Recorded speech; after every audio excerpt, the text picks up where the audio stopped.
Next that is a law of demand के exceptions होते हैं। लॉ ऑफ डिमांड ऐसा होता है ना, तो कई बार लॉ ऑफ डिमांड ऐसा हो जाता है, ऐसा मतलब अपवर्ड स्लोपिंग चला जाता है, जो कि होना नहीं चाहिए, एक्सेप्शन है, लेकिन होता है कई केसेस में। मतलब प्राइस बढ़ रहा है, उसकी डिमांड भी बढ़ रही है, तो ऐसे कैसे हो सकता है? कुछ गुड्स ऐसे होते हैं जिनके कारण हो जाता है, दैट इज अब इसे exceptions of law of demand भी बोलते हैं, पॉजिटिव स्लोप डिमांड का भी बोलते हैं। तो बच्चे कंफ्यूज होते हैं, पॉजिटिव स्लोप डिमांड का मतलब लॉ ऑफ एक्सेप्शंस हो गया। तो बेसिकली इसको आपको बस ज़्यादा रटना नहीं है, उसको पता होना चाहिए। गिवन गुड्स होते हैं, article of snob appeal, expectations of future पर इमरजेंसीज एंड इक्वालिटी में बता देता हूँ क्या है फटाफट।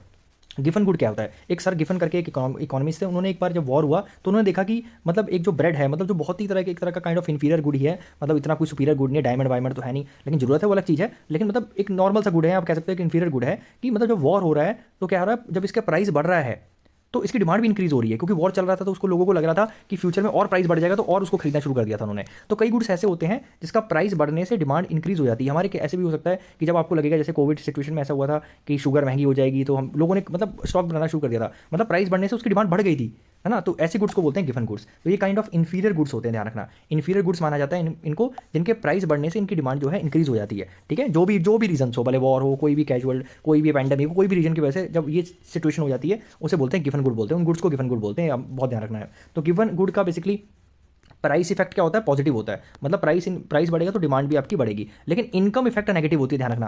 प्राइस इफेक्ट हमारा पॉजिटिव होता है, इनकम इफेक्ट हमारा नेगेटिव होता है। मतलब अगर आपकी इनकम इंक्रीज होगी तो आप ये चीज़ नहीं लोगे, क्योंकि आपकी इनकम तो बढ़ गई ना, फिर आप टेंशन नहीं लोगे। लेकिन जब ये प्राइस इफेक्ट के साथ पॉजिटिव होता है, इनकम इफेक्ट के साथ नेगेटिव होता है। खैर, आपको इतना पता होना चाहिए, गिवन गुड एक मतलब एक्सेप्शन है लॉ ऑफ डिमांड का। Next that is articles of snob deal.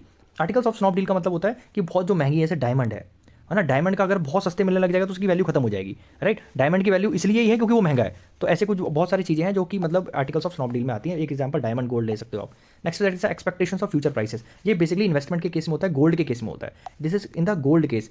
अगर मान लो आपको लग रहा है कि गोल्ड डेफिनेटली बढ़ने वाला है, तो इसकी प्रेजेंट में डिमांड बढ़ जाएगी आपकी, ठीक है। तो इसका फिर ऐसा होगा, प्राइस बढ़ेगा, डिमांड भी इंक्रीज हो जाएगी। क्यों? क्योंकि फ्यूचर में लग रहा है इसकी डिमांड बढ़ने वाली है, तो ये डिमांड का अपवर्ड स्लोप हो जाएगा। इस सब में आपका ये डायग्राम फॉलो का ध्यान रखना है। एमरजेंसी के केस में भी हो सकता है, अगर मैंने बोल दिया, अगर आपको लगे कि अरे आगे चल के वॉर हो गया है, मान लो लेट सपोज भगवान ना करे कभी इंडिया का चाइना के साथ या पाकिस्तान के वॉर हो गया, तो हमारे फिर लोग क्या करने हैं, स्टॉक करना शुरू कर देंगे। बहुत लोग क्यों लगेगा कि पता नहीं ये चीज़ मिले ना मिले, तो उसकी वजह से प्राइस इंक्रीज भी हो जाएगा, डिमांड भी इंक्रीज हो जाएगी। फिर क्वालिटी प्राइस रिलेशनशिप होता है। अगर क्वालिटी बहुत अच्छी दे रहे हो आप, इतनी बढ़िया क्वालिटी दे रहे हो, गुड्स की कोई दे ही नहीं रहा है, तो अगर आप हाइयर प्राइस पे भी आप हाई डिमांड रहेगी उसकी, ठीक है। तो ये भी एक्सेप्शन है लॉ ऑफ डिमांड का।